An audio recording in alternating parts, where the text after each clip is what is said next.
What's up, YouTube? Welcome to my channel. My name is Fortanzimu. Yes, I'm back again here for another video concerned Dr. Umar Johnson. So we're gonna carry on. We saw how they questioned Dr. Umar Johnson, his credential, if he's even a real doctor. Psychologic, blah blah blah blah. As black people, we don't like to see our people when they're on top.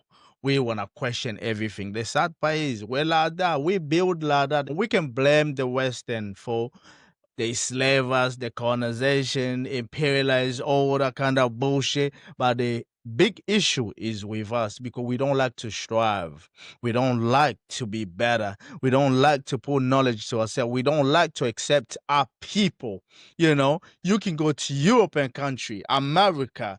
You can go to Africa. Even in Africa, majority of us, we hate ourselves and we don't like to trace ourselves back to Africa. We like to run away from Africa. That's who we are, my lord. Dr. Umar Johnson, what he's gonna say here. Let's go, Dr. Umar Johnson. Right now, Dr. Umar Johnson. Welcome back to the show. First and foremost, it was amazing looking at this whole reaction. I mean, I'm sitting here, again, people asking all kind of questions, things are blowing up. And so many people jumped on saying he's not a real doctor. Okay. Where did you graduate from and you got your PhD? My undergraduate education was from Millersville University. 3 degrees, political science, psychology, master's in school psychology. Subsequent to that, Pennsylvania certification as a school psychologist, which I've been for almost 20 years. After that, I got my educational leadership master's degree and principal certificate from Lehigh University in Bethlehem, Pennsylvania. And I earned my doctorate degree from the Philadelphia College of Osteopathic Medicine, American Psychological Association approved program, one of the top psychology training programs on the East Coast. 6 degrees in all. And anyone can lift up a telephone and call and verify those degrees. So when you see folks who question your degrees, your response? It's because my narrative is a whole lot different from the average mainstream black scholar. I don't parrot the narrative that the American social order wants black scholars to parrot. I tell the truth. Exactly. I don't scratch unless I itch, and I don't dance unless I like the music. And because they're not used to having someone with a traditional education posit non-traditional views, people will automatically start to question his credentials. How did he get this far believing what he believes in? Well, you have to play the spook who sat by the door. When I got accepted into those 3 universities, they didn't know what I believed in. They didn't know what I stood for.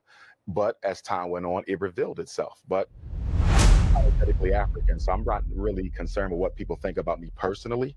I have a job to do, and that is to awaken the sleeping consciousness of African people, not just in America, but all across the world. Exactly. One of the things that you said during the interview, you said that Mandarin was one of the official languages in South Africa. Yes, sir. And others said you were dead wrong.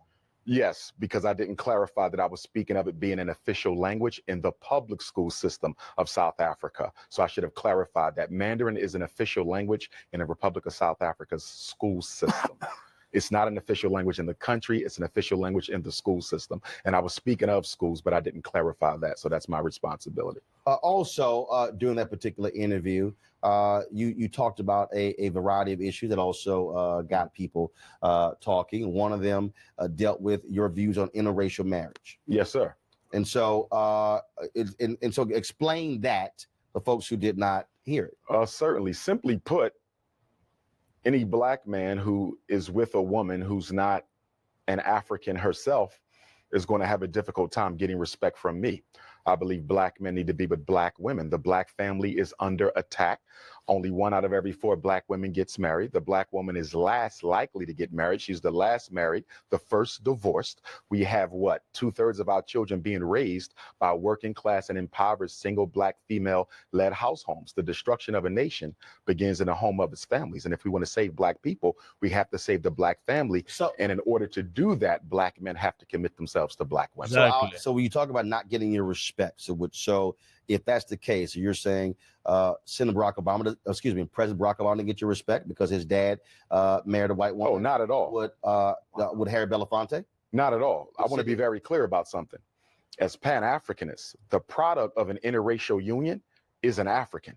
I have heroes who are biracial. Some of the grandfathers of Pan-Africanism were of mixed racial ancestry.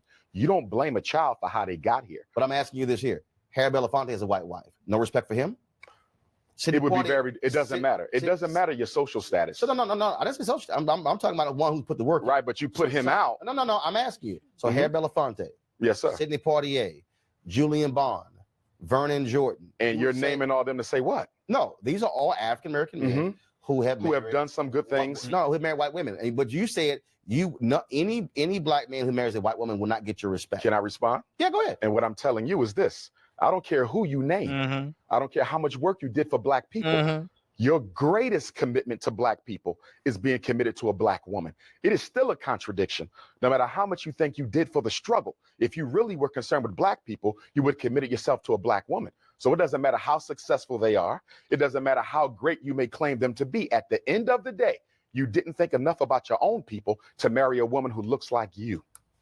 Frederick Douglass. Yes, sir. An ancestor of mine.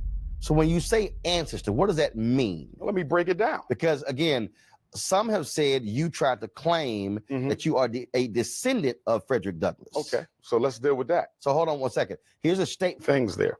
One, he's not a descendant of Frederick Douglass. Okay, I would concur with that. All right.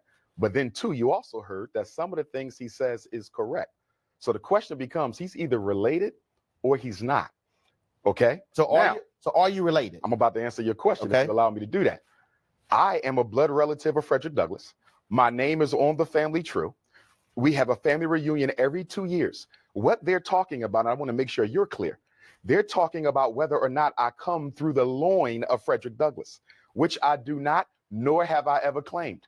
Okay. I have more videos on YouTube than any other scholar. I speak around the world more than any other scholar. Show me where I've ever said I was a descendant. I've only claimed one thing, kinsman.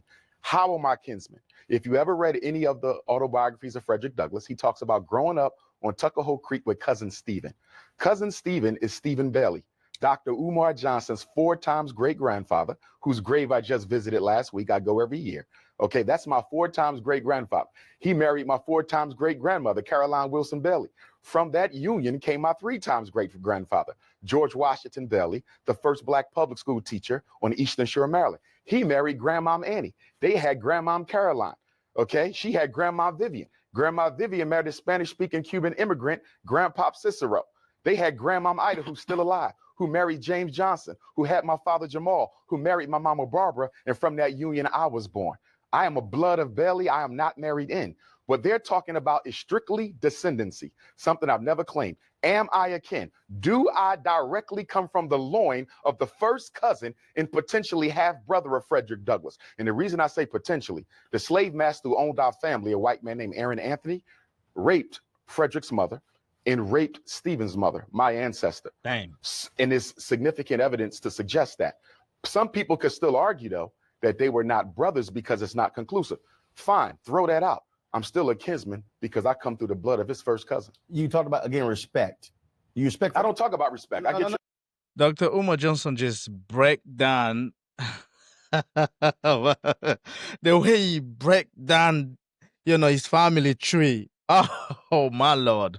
So smart. You can see the man is so intelligent, super intelligent. You can tell he studied so well. And this is the kind of people we need to embrace in our society, especially black people. We need not question him. Embrace, let's empower him so it can help majority of us. But do you know what? We're not going to do that. A white person is not going to embrace Dr. Umar Johnson. Do you know why? Because he's speaking a lot against them.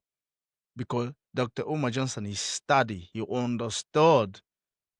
I need to study the history of my ancestor so I can help black people. But it comes to us black people, we question anyone that is intelligent in black people's society. When it comes to black, we just love to question and we want to murder people that are smart in our community. And that's the problem we have. And we don't want to help them as well.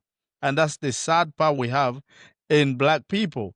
If we did that to Malcolm X, Marcus Garvey, and Patrice Lumumba, Thomas Sankara, Kwame Nkrumah, there's a lot of lists. And Why we can't stop? It's like that disease, you know. Jeez, let's go. Tremendous respect No, for no, my people. I'm not talking about that. Do you respect Frederick Douglass? Yes, But he had a white wife. he did. So that's what I'm sure. I'm gonna clarify. Why is that an issue? Why is that if you put in the work Mhm. and you have the history, who cares who you marry? I already answered that question, and I told you I don't care how much work you put in. Exactly. If you don't commit yourself to a black woman, ultimately you wasn't totally committed to the struggle. Even Frederick Douglass. Even Frederick Douglass has to be criticized, as I did on the Breakfast Club. I like Now it Frederick has to be put Douglass. in context. He didn't marry the white woman until he was an old man. After his wife Anna Murray Douglass of 50 years, a blue black chocolate woman through whom all my cousins were born. He was an old man when he did it, but nonetheless he did it. And yes, he has to be criticized on that, because a black man needs to be with a black woman. And it is a contradiction. I don't care how much work you think you've done for black folks to not commit yourself to a black woman. Hold tight 1 second. I got more questions when we come back. I would argue the reason black men marry white women is because they wish they were white themselves. And having the white man's prize, his queen, is a psychological symbol to myself that I am equal to him. We're back with Dr. Umar Johnson. In that particular statement, the family also addressed this here. You talked about taking over the buildings or the land of a black school that was shut down. Yes, sir. HBCU St. Paul's campus. College. And you were raising money for it. First of all, Yes, how sir. much money has been raised, and what's the status of that project? Well, St. Paul's has been sold. Approximately 3 to 5 months ago, I was told by the auction company in charge of the sale that it was been sold to a developer. So how much money was raised? What the people gave? All kinds of people gave. How much was raised, and what's the status of that? $700,000, and the status is we're still looking for a school, and the status is my start date for FDMG will be 8/21/18, or if at all, it may be delayed to 8/21/19, which is the anniversary of the Nat Turner War. We say looking for a school. Why not start a charter school? I mean, you can start a school. Because charter schools are owned by the state, and I'm a Pan-Africanist. I believe what is to be done for black people must be done by black people. Why do I want a charter school? Exactly. So you want a private school? Exactly. Independent school. Lauren. So the question of interracial marriage, Yes, I mean, ma'am. come on, man. You're too smart for this. We got Come on, what? 43. I'm too smart for what? We got 43 million black people in this country. And that we got means over what? 190 million white people. You're going to sit here and say that if And you a got black half the person, black a white person get married, a black person, a white person get married, one can't understand the other person's struggle. You've seen. It's not you've about. Yep. Can you hear that? She wanna question Dr. Umar Johnson now because he's talking about interracial marriage. Interracial marriage. Come on, man. She wanna go on about this mumbling of garbage. Dr. Umar Johnson is just making a point, you know, loving somebody, even if they're not from your race, that is something that we can't stop anyone. Yes, we can't stop anyone, but you need to understand where he's coming from. You need to understand. It's just the same thing that Malcolm X said, the most disrespectful a black woman. And that's true. Malcolm X, when he said that, I sat back and I just trying to analyze everything and understand. I was like, whoa, he definitely does make a sense. You know, a black woman gets so much disrespect, is true, and a black woman does pull so much stupidest thing for herself as well, you know. It just is it's the same thing that I'm trying to say here. Black people, we are our own worst enemy because we hate ourselves, we love other. We want to be soft, you know, to people that they hate us, but harder on our own people. And you can see here, even Dr. Umar Johnson, when he's talking, he's making a lot of good points, but we don't want to hear it because you know why? We like to embrace other. They don't see themselves black. They don't see themselves African America or American Africa or even African. They hate that. They hate the ID. Don't call them black. Don't say you have to say they're American, period. That's people that they lost their damn mind. But do you know, them people they thinking like that, a white person really do hate them. They will clap because they know they lost their damn mind. But let's clap for them. But it don't mean they like you. No, they don't. They don't like you. You know, they hate you, but you don't see it because you're blind from your stupidity. And we will teach our children as well to follow that disease. It's bad. When I'm speaking against white people for the crazy thing that they did to us, but we do them crazy ourselves as well. I sat here, I start blaming white people for majority of the things that they have done to us, but the people that they turn against us is ourselves. We did that with Moses. We did that with, King David, Daniel, Jeremiah, and especially Jesus Christ. We did that. We did all of that. Trying to make yourself think black, trying to make yourself understand how to be black, trying to see yourself or see the world as black, as you, as a black person. But we don't like doing that. But you know what? I will carry on. We'll see, Dr. Umar Johnson, what he's gonna say more about all of this. So I'll appreciate if y'all can like, subscribe. It'll be really nice because I'm looking for to get a lot of young people. Let's trying to make a change because the only way we can change is if we start changing ourselves and we start changing our children, their way of thinking, not the same way. Let's stop the pattern, of making our children to hate themselves and to hate our people. So, listen to Tupac. My mother said to me, man, you trying to help our people. Son, stop doing that. They'll kill you. Tupac said it. You trying to help our people? They'll kill you. So imagine that. We betray Moses.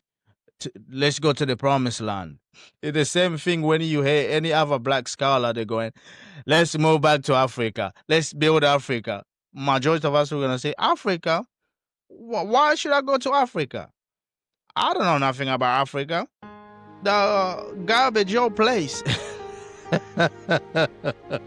Oh man, I'll catch you guys to the next episode. Please like, subscribe, share. I would appreciate, Peace.